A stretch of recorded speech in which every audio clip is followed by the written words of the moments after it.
48 teams, 3 countries, 104 matches, and one question that nobody can honestly answer. Is this actually France's to lose? Because here's what the data, the bookmakers, and the analysts are quietly agreeing on.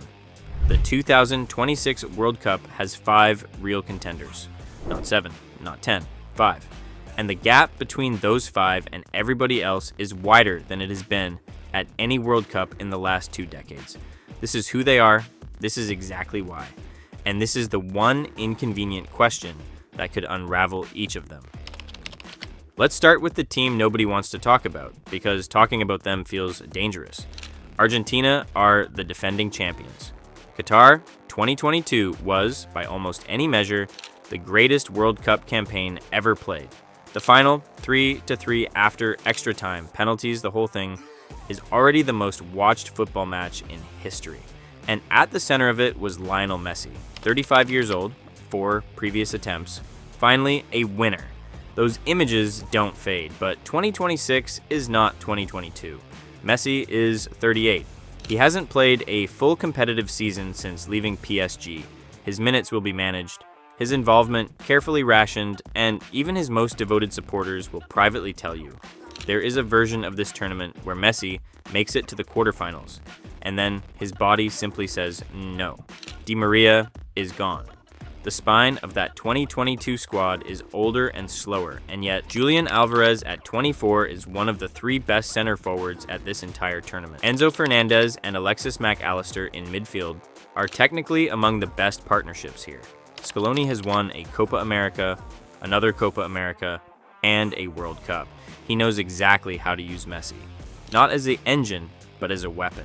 A weapon you keep hidden until the knockout rounds arrive, and then you unleash him. No country has won back-to-back World Cups since Brazil in 1958 and 62. The history is against them. History also said Messi would never win one. Argentina are 5th. They have absolutely no intention of staying there. Brazil have 5 World Cups. The last one was 2002. That is 24 years. For context, a child born the day Brazil last won a World Cup is now old enough to play in this one. That's how long the hurt has lasted. But something genuinely different is happening in 2026. Carlo Ancelotti, the most decorated club manager in the history of European football, 5 Champions Leagues, the man who turned a chaotic Real Madrid into a machine, took charge of Brazil in 2024. And immediately, something clicked. Brazil started to look like a team rather than a collection of magnificent individuals, pointing in slightly different directions. The attack still makes your eyes water. Vinícius Júnior on his best days is the most dangerous attacker on this planet. Pure pace, terrifying skill, the ability to produce something from absolutely nothing. The wide open spaces of American stadiums were essentially designed for what he does. Rafinha provides balance and consistency. Alisson Becker in goal is still, at 32, world class. The concern is defense. The wingback positions are uncertain. And then there's the Neymar question. A man who has barely played since October 2023, now attempting a late comeback via Santos. If Neymar is even 70% of what he was, Brazil look different. If he's not, they play without their most naturally gifted creator. 5 World Cups, the world's most recognizable yellow shirt. Ancelotti finally in charge. Brazil aren't here to participate. They're here to end a wait that has gone on far, far too long. 41 years old. Just sit with that for a second. Cristiano Ronaldo, 5 Ballons d'Or, the all-time leading scorer in international football history, the man who has spent 20 years redefining what a human being can physically achieve, is 41 years old, and he is walking out at his 6th World Cup. No outfield player has ever done that. Portugal have never won the World Cup. Not once. Their greatest moment was 1966. Eusebio, 3rd place. Wembley, 60 years ago.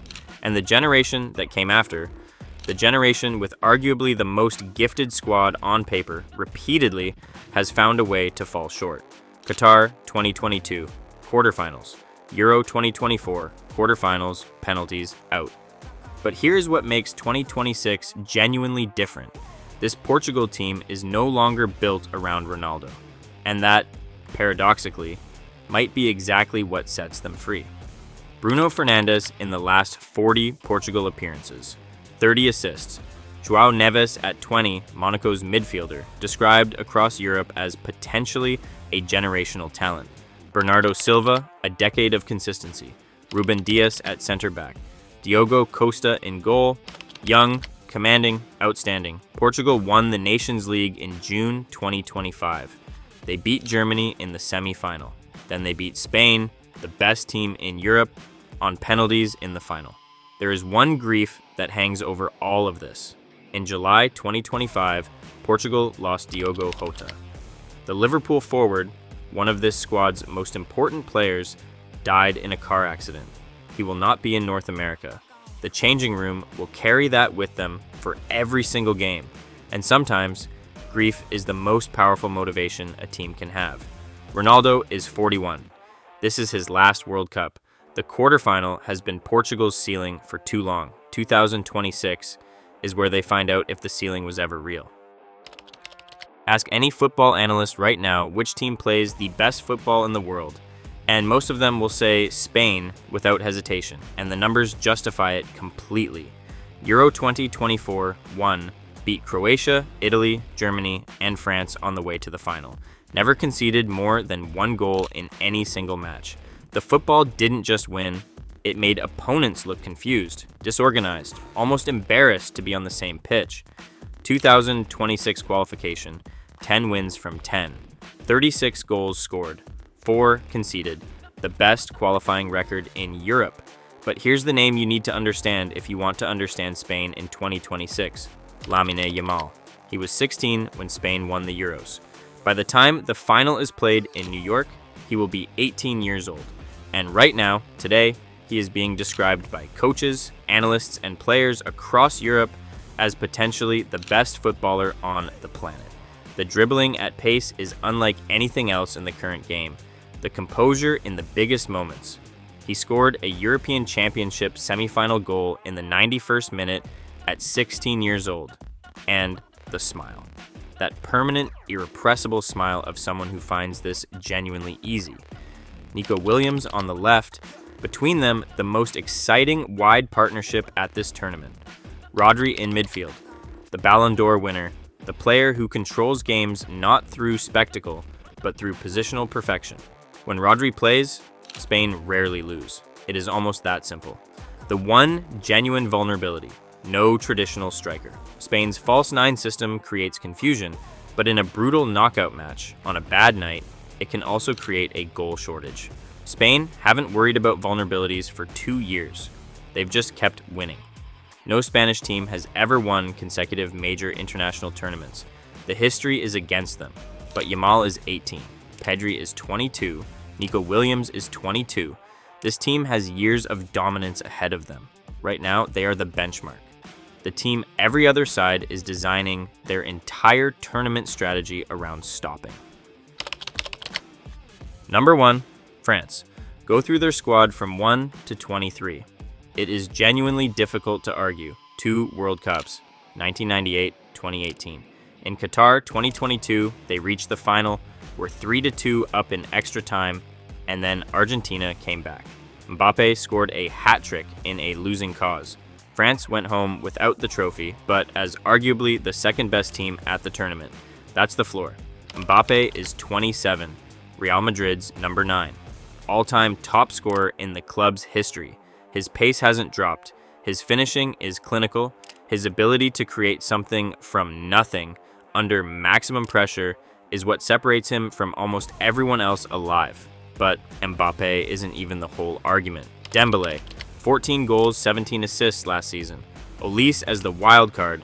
Chouameni anchoring the midfield. Saliba and Upamecano at the back. Maignan in goal. An injury to one player doesn't reshape this team. It just opens a door for someone else. Deschamps has managed France since 2012. He won this as a player. He won it as a manager. He doesn't chase beautiful football. He chases trophies. The concern is real. It always runs through Mbappe. And when the weight of a nation sits on one man for 6 weeks, things can crack. But France don't need to be the most exciting team here. They just need to be standing at the end. In 2018, that's exactly what they did. The bookmakers, the analysts, the professionals, they all keep arriving at the same answer. 5 teams, 5 genuine reasons to believe. France, the most complete squad money and history can build. Spain, the most exciting football on earth, led by an 18-year-old who plays like he's already seen the ending. Portugal, 41 years old, one last chance, one unbearable grief, and a team finally free to be great without him. Brazil, Ancelotti, Vinícius, and 24 years of hurt demanding to be answered.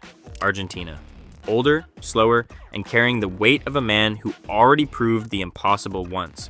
The bookmakers have made their call, but football has a habit of making fools of everyone who thinks they've figured it out. Which team wins it? Drop your prediction below. And if you got this far, you already know what to do.